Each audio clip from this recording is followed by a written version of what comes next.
Tu m'appartiens éternellement. Tu m'appartiens pour toujours. Cette phrase glaçante résonna dans l'église alors que Samuel, debout près de l'autel, sentait son cœur battre plus fort que jamais, convaincu que ce jour serait le plus beau de sa vie. Mais avant de continuer, abonne-toi, like et partage cette histoire, car ce que tu vas entendre va te bouleverser. Autour de lui, les invités souriaient, certains filmaient, d'autres retenaient déjà leurs larmes d'émotion. Les décorations blanches et dorées illuminaient la salle. La musique douce flottait dans l'air. Et pourtant, une tension invisible semblait peser sur chaque respiration. Samuel était connu de tous comme un homme respecté, travailleur, généreux, toujours prêt à aider, un homme simple qui croyait à l'amour sincère. Et lorsqu'Amina était entrée dans sa vie, quelques mois plus tôt, il avait eu l'impression que le destin lui faisait enfin un cadeau.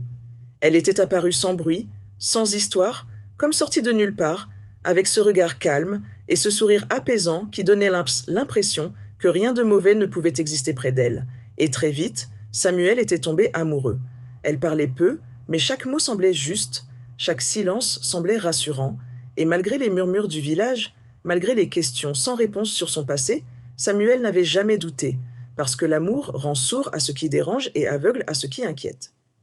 Ce matin-là, alors que les invités s'installaient et que l'attente devenait presque insupportable, Samuel se souvenait de leur promenade, de leur rire, de la façon dont Amina semblait toujours éviter les foules, toujours préférer l'ombre à la lumière, mais il mettait cela sur le compte de sa timidité. Soudain, un silence profond tomba sur l'église. Les portes s'ouvrirent lentement, laissant entrer un rayon de lumière, et Amina apparut, vêtue d'une robe blanche éclatante, avançant doucement sur le tapis, si doucement que certains invités eurent l'étrange impression qu'elle glissait plus qu'elle ne marchait. Des murmures parcoururent la salle, des regards intrigués s'échangèrent, mais Samuel ne voyait qu'elle, son sourire, son regard fixé sur lui, et plus elle avançait, plus son émotion grandissait, persuadée que rien, ni personne ne pourrait gâcher ce moment. Pourtant, à chaque pas, un malaise subtil s'installait, imperceptible mais réel, comme si quelque chose n'allait pas, comme si le silence devenait trop lourd, et alors qu'Amina n'était plus qu'à quelques mètres de lui, un simple geste allait tout faire basculer, car une demoiselle d'honneur, en reculant pour laisser passer un enfant, accrocha par accident le bas de la robe. Le tissu se tendit, un bruit sec retentit, et la robe glissa légèrement, juste assez pour que plusieurs invités se penchent, croyant à une maladresse sans importance, mais ce qu'ils virent à cet instant les glaça sur place, car sous la robe, il n'y avait pas ce que tout le monde s'attendait à voir. Et Samuel, voyant les visages se figer, sentit une peur soudaine lui serrer la poitrine, sans encore comprendre que sa vie venait de basculer, exactement à cet instant précis. Le silence devint brutal, écrasant, comme si le temps lui-même s'était arrêté, et sous la robe d'Amina apparurent des écailles vertes, épaisses, brillantes sous la lumière, formant une longue queue ondulante qui glissait lentement sur le sol, provoquant une onde de choc dans toute l'église. Pendant quelques secondes, personne ne cria, personne ne bougea, puis la panique éclata. Des femmes hurlèrent, des enfants pleurèrent, des hommes reculèrent, certains se signèrent, d'autres cherchèrent la sortie, et Samuel, lui, resta figé, incapable de respirer, les yeux grands ouverts, fixant celle qu'il aimait sans parvenir à comprendre si ce qu'il voyait était réel. Amina releva lentement la tête, et son regard changea. Ses pupilles devinrent fines et lumineuses, révélant une vérité qu'elle avait cachée depuis toujours. Mais elle ne montra ni colère ni menace, seulement une profonde tristesse.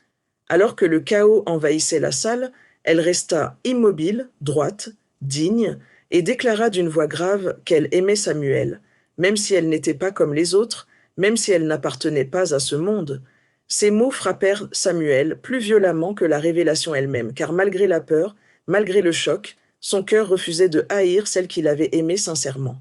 Tremblant, il lui demanda pourquoi elle ne lui avait jamais dit la vérité, pourquoi elle avait construit leur amour sur un secret aussi immense, et Amina expliqua qu'elle avait eu peur, peur de le perdre, peur d'être rejetée, qu'elle avait simplement voulu vivre, aimer, connaître la joie, même si ce n'était pas son destin. Lentement, elle annonça qu'elle devait partir, qu'elle n'avait plus sa place ici, et ces mots brisèrent définitivement Samuel.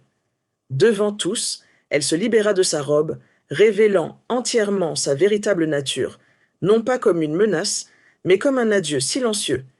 Puis elle s'éloigna lentement vers la sortie, laissant derrière elle un bouquet blanc tomber au sol, symbole d'un rêve qui venait de mourir. Personne n'osa l'arrêter, personne n'osa parler, et lorsque la porte se referma, un silence glaçant envahit l'église. Samuel tomba à genoux, les larmes coulant sans retenue, partagées entre l'amour, la peur et la perte, comprenant que certaines vérités arrivent trop tard et que certaines blessures ne guérissent jamais complètement. Ce jour-là, il comprit que l'amour peut dépasser l'apparence, mais que le monde, lui, n'est pas toujours prêt à accepter ce qui est différent, et que parfois, même les histoires les plus sincères se terminent dans le silence. Le silence laissé par la fuite d'Amina pesa sur Samuel pendant de longues secondes, puis de longues minutes, puis des jours entiers. L'église s'était vidée, les décorations furent retirées, la musique s'éteignit, mais dans l'esprit de Samuel, le mariage ne s'était jamais vraiment terminé.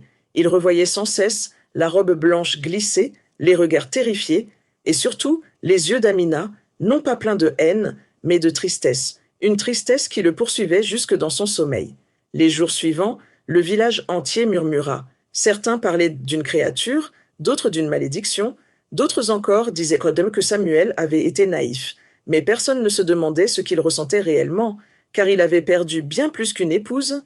Il avait perdu la personne qui lui parlait doucement quand il doutait, celle qui l'écoutait sans juger, celle qui lui faisait croire que le monde pouvait être simple. Il ne sortait presque plus, évitait les regards, et chaque nuit, il se demandait s'il aurait réagi différemment, s'il avait su plus tôt, s'il aurait fui, ou s'il aurait essayé de la protéger contre le monde. Parfois, il se souvenait de petits détails qu'il n'avait pas compris à l'époque, la façon dont Amina évitait certains endroits, la façon dont elle disparaissait parfois sans explication, ces silences soudains, et il réalisait que la vérité avait toujours été là, juste sous ses yeux.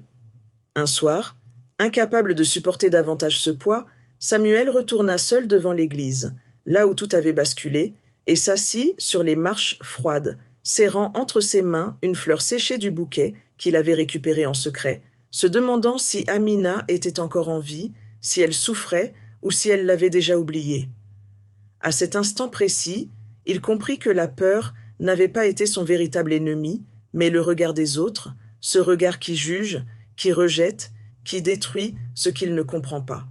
Samuel ne revit jamais Amina, mais son amour pour elle ne disparut pas. Il changea, devenant une blessure silencieuse, une leçon douloureuse, et avec le temps, il recommença à parler aux gens, à travailler, à vivre, mais plus jamais comme avant.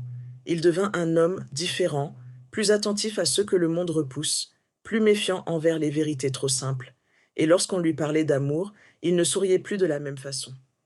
Des années plus tard, certains disaient encore avoir vu, au loin, une silhouette étrange glisser près des rivières, au coucher du soleil, et chaque fois que Samuel entendait ces rumeurs, son cœur battait plus fort, non pas de peur, mais d'un espoir silencieux. Ce jour-là, il comprit définitivement que l'amour sincère ne disparaît pas toujours avec l'absence, mais que le monde, lui, peut briser même les histoires les plus pures quand il refuse d'accepter la différence, et que parfois, aimer vraiment, c'est porter un souvenir à jamais, sans jamais pouvoir le partager avec personne.